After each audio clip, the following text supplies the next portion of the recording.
The progressive left hates America because we've been so successful. When you're the top of anything, the number one economy, the number one military, which we both have, the two things that a federal government or a nation is really proud of, the ability to destroy its enemies or defend itself, the ability to expand its culture and its influence, much like the Roman Empire did, which we'll talk about next. These are the things why we're hated. We're not hated because we're not doing well. We're not hated because we're racist. We're not hated because of 100 different things which we... No, you're hated because you're successful. You're hated because 200 some odd years ago, you threw out the kings and you threw out the idea of national leadership, of feudalistic economies, and you said, no, we can do this on our own. And what made America great? Was it racism? Was it slavery? No, I've done shows on this, why slavery held America back. What really created America? Growth. The fact that we moved westward, blazed trails, settled the West. And our culture came in conflict with the indigenous tribes of America. It was an inevitable conflict. Our culture was so much more advanced. There was no way that the Native Americans survived, regardless of how you view it, whether you view it as extermination, whether you view it as a takeover. There was no way for a culture as backward as the indigenous tribes of America to come in conflict with the more advanced Western civilization and survive it. The fact that the people survive today, that reservations were created, that's an amazing thing. That speaks well about America, because in every other history example, in 6,000 years of recorded history, when an advanced culture comes across a less advanced culture, they are wiped out. Literally and figuratively. The fact that the Native American tribes exist today as any culture at all is astonishingly amazing. And the progressives hate that. They hate that you were able to succeed while not exterminating a people or a culture. They hate the fact that you have the number one military in the world when 200 years ago they did. The British Navy and the British Army conquered the world. And some guys in the bush with rifles won. Threw them out of America.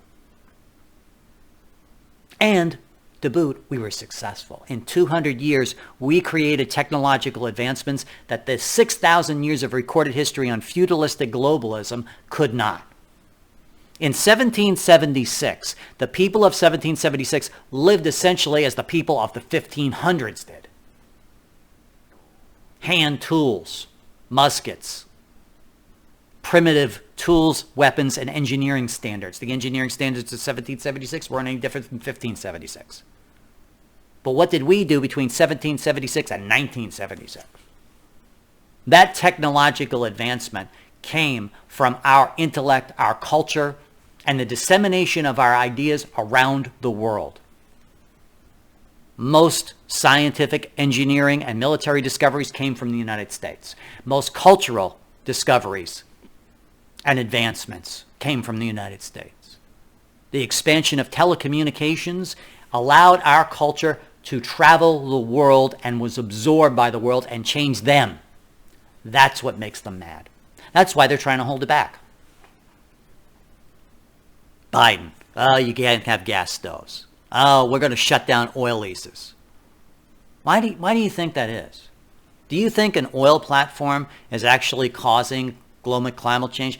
In millions of years of geologic and meteorologic and weather history, the evidence is clear. The Earth is changing all the time.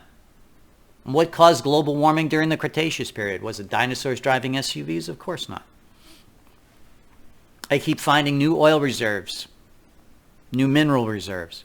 The United States continent, the North America continent, has more mineral reserves than China does, but we don't exploit it. Has mineral deposits and oil deposits greater than Saudi Arabia and Africa combined. We don't exploit it. We reserve it. We take a look at it. We view it as a museum piece that's not to be touched. Those resources were provided by the divine provider, whichever one you believe in, for a reason. Believe that.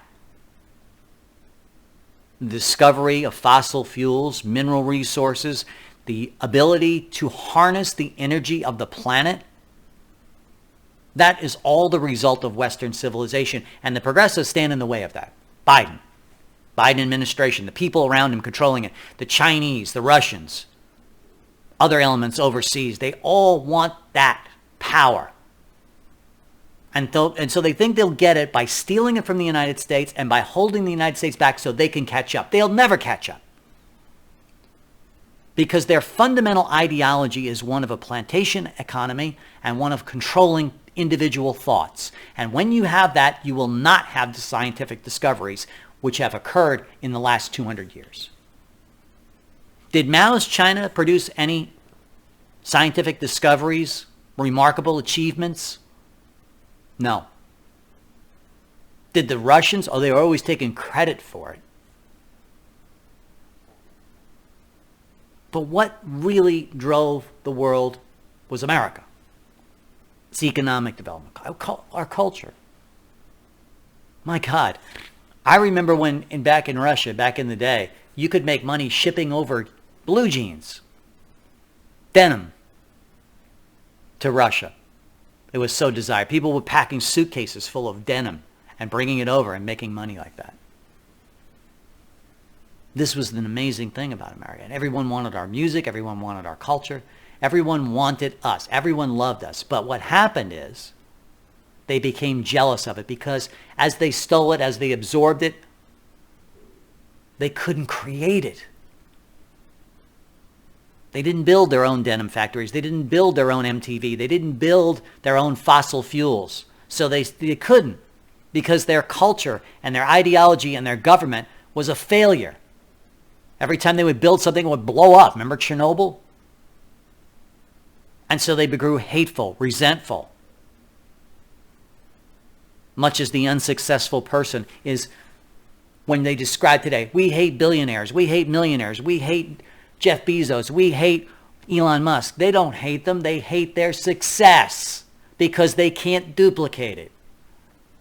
Because their ideology prevents it. This is the goal of globalism. We'll just seize it all.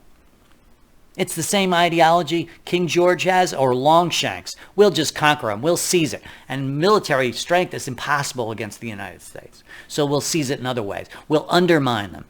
We'll seize it through legal means and taxation in the United Nations. We'll use their own democracy against them.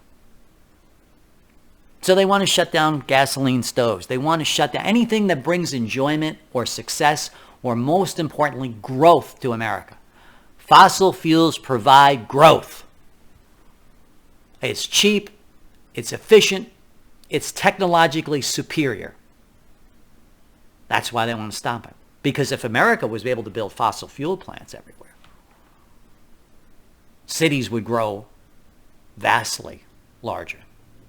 They want to talk you out of having children. They don't want you having children. They don't want you multiplying, but they want the third world multiplying. They want Africa. They want South America multiplying, and then they're going to flood us with it. They'll change you from the inside. That's why they're always talking about, oh, having kids is bad. No, having kids is good. Growth is good. More of people who think like you and want what you have are good. Cities full of Americans with our culture, with our technology. They know if we had unbridled growth, eventually they would lose their power. Eventually, Western civilization would come to Africa, South America, China. This was the idea of Nixon. Well, let's make friends with China. Let's give them our technology and they'll become like us. But what happened is they didn't defeat the ideology first. And so they were not able to use that technology the way we were. And they became jealous and now they want to control you. It's like Europe. They hate us. Donald Trump addressing the United Nations. You know what? You're doing business with the Iranians. You're doing business with the Russians. You're buying oil and gas from them. It's going to end up, and they laughed at him. Who's laughing now? They're on the hook for Ukraine. They owe their souls to people in Russia and China. That's why they sit around a big brass table, like Charles Schwab. The great world, the new world order. New world order. We want a new world order because America right now is the king, and we don't want that. Because Lord knows those people, they're stupid, they're slow, they eat all the food, they're all eating steak, and we should be eating the steak. What good is it being wealthy if you have a steak that's the same size as the peasant?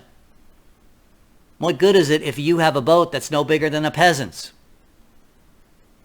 That's how they think. That's how these globalists think. That's why Biden comes to Arizona, makes a speech, and shuts down oil leases. Talks about John McCain. John McCain was great. Yeah, because John McCain was willing to live with you, was willing to go along with the New World Order. He was weak. For all his great things that are representative of his life, he was weak. He fell prey to the benefits of being in Congress. This is why these congressmen hold on to power for so long. The benefits of being in Congress are manifest. The health, power, perks, money, fame. They don't want that to go away. That's why they hang on to the office at the last minute. That's why they die in office, casting votes from a wheelchair with a crippled body. They don't want to give up that power. And when you get like that, people control you. Because you'll do anything to keep it. You're willing to live with whatever compromise comes along. This was the failure of the Roman Empire. Let's talk about that next, because America is a modern Roman Empire in more ways than one, and is becoming more like the Roman Empire in ways which led to its fall. Let's talk about the similarities to the New World Order and the Roman Empire and what was going on back then as today, because it's important. We'll be right back after this brief message.